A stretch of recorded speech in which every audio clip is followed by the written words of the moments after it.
I don't have a script or anything today. Normally I write scripts for these videos to hopefully get some structure in them. We're not doing that today. Sorry I look like this. I woke up about 15 minutes ago. It's currently 6 a.m. Yeah. Welcome to Red Sea Radio, I guess.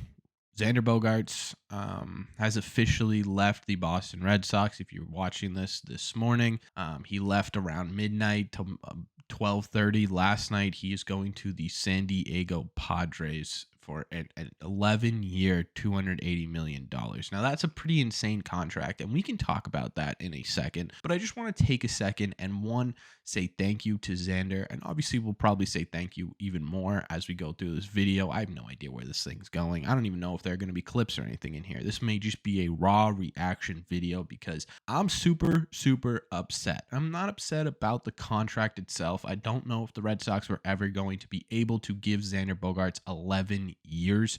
But what I'm upset about doesn't have to do with the actual numbers of the contract. It doesn't have to do with numbers at all, right? There are really two sides to baseball. You have your numbers analytical side where everything has a value, and that's really great part of this game. It's one of the things that makes baseball so interesting and fun. There's an emotional side of baseball, a romantic side of baseball, a side of baseball where you grow to really considered part of this team, part of your family, right? Xander had been around on this team since I was 15 years old. I'm now 25. That's 10 years where half of my life I am watching Xander Bogaerts play baseball. Eventually, you grow emotionally attached to these players. You start to really love the things that they do, and you feel like they're a brother, they're a friend, they're someone you can rely on who is always going to be there day in and day out. And that's what Xander Bogaerts was to me, and I'm sure that's what Xander Bogaerts was to some of you. I could tell you right now that people on this Red Sox team are not happy with the situation. I can tell you Rafael Devers is not happy with this situation. Xander meant so much to not only this city, not only this fan base, but to the team itself. He was destined to get that C on his chest. He was destined and pretty much already was the unspoken captain of the Boston Red Sox. He really mitigated what the culture in Fenway looked like, and for a while he was doing a fantastic job. So, you know, when it comes to Xander, yes, maybe analytically there are better options out there, but emotionally, the romantic side of baseball, there was no one better. And obviously, statistically, too, he was a fantastic shortstop, and he really, truly got what he wanted. And for that, I am eternally happy for Xander Bogaerts. But man, this one tears me apart, mostly because we probably shouldn't be in this situation to begin with. Obviously, the 11 years, $280 million that is now burned in the back of my brain, probably forever, was probably more than the Red Sox were ever going to be willing to offer Xander Bogaerts, but we shouldn't have even gotten to this goddamn point. Xander Bogaerts, they never should have tried to outplay Xander. They never should have tried to risk this and see if they could get him at a lower value at the beginning of spring training, right? Because we all know what happened there. They said, hey, we're going to bet on ourselves that Xander keeps regressing, that maybe we can get him on a 3-4 year deal, $22-23 million, right? No one's really going to want him by the end of the season, especially with the shift changes and everything like that. Let's lowball him now, see if we can get him for even cheaper. And then if it comes down to it, we'll actually try and pay him a little bit more to keep him around for just a little bit. And that strategy bit the Boston Red Sox in the ass for the second goddamn time in the history of the John Henry era, right? Maybe even the third. You could talk about John Lester. You could talk about Mookie Betts. Now you have Xander Bogaerts, who you bet against for some unknown reason. Now you get to free agency, and instead of going in every single day trying to get a deal done, hey, Xander, we'll give you 7 years, $27 million a year. Come back, and we'll talk about maybe possibly adding an extension to there when we get there, right? Maybe the Red Sox don't want to upfront offer Xander 11 years, but maybe we say, hey, dude, look, maybe we can put a clause in there or something that we start to begin contract extensions by year 5, by year 6, right? There was a workaround to get Xander back at Fenway, and it just did not happen. I don't know if I really blame the Red Sox for not matching the San Diego Padres offer, but what I do blame the Red Sox for in this situation is the fact that he was a free agent at all. That never should have happened. Now you have the storyline of John Lester, which has kind of been buried a little bit because the storyline of Mookie has been blown up a ton. Now you have Xander Bogaerts. It's really Rafael Devers left or bust, right?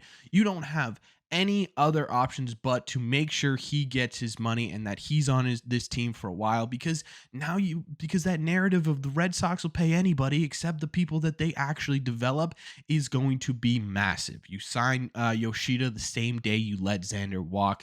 It's the same story over and over again, and I can't help but get a little bit sick of what the Red Sox front office is doing. You guys know how much I love Xander, and there are going to be people in here who are going to be taking their victory laps, who are excited about the fact that they were right, that the Red Sox ownership did not want to pony up for Xander Bogaerts. Now, I did hear that the Red Sox were in for about 6 years, $27 million a year, which isn't a bad contract at all. That really felt like it was going to get it done at the beginning of the year, but we're not there anymore. The Padres lost out on Trey. They lost out on Judge. They wanted that big splash. They made sure it was Xander Bogaerts. You shouldn't have even gotten to that point. In all honesty, too, you could have probably said, wait, Xander, before you go, let me make this offer. Let me give you 8 years. We'll put an opt-out at year 7, mutual opt-out, just in case, but we want you here. We want you to finish your career here. Let's give you 8 years, $26 million, because he didn't get that much of a pay increase. What he got was stability for probably the first time in a long time, right? We haven't had stability on this Red Sox team in a while, and I don't know if he left because of the culture or he left because he strictly wanted the years, which to me seems more plausible. He wanted the security. He didn't want the AAV, but at the end of the day, I know I'm rambling. I know this video probably has no direction. There's no segments. There's nothing like that, but I just couldn't bring myself to type out an entire page and a half worth of notes on a guy that we have grown to know and love, a guy who has been the face of this franchise for probably 6-7 years. He really took over those captain duties when Dustin Pedroia fully got injured and then eventually retired, right? It really fell onto Xander, which I always found interesting because you did have Mookie Betts on that team, but Mookie was sort of a silent killer. He was a guy who was the best player on the field, but Xander was the guy who led the clubhouse, and it's so undervalued how important that is. I just, I don't know. I'm completely heartbroken. I don't know where the Red Sox go from here. I'll probably make a video this weekend outlining kind of where the Red Sox may be able to pivot now that he's gone, but I simply can't bring myself to do that right now. I don't know.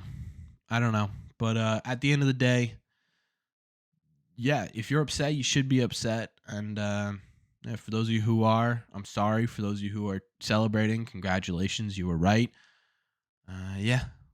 Thank you. Oh, Xander Bogaerts making a bid for his first big league home run, and he's got it. High drive, up into the mist. Kiss this one goodbye.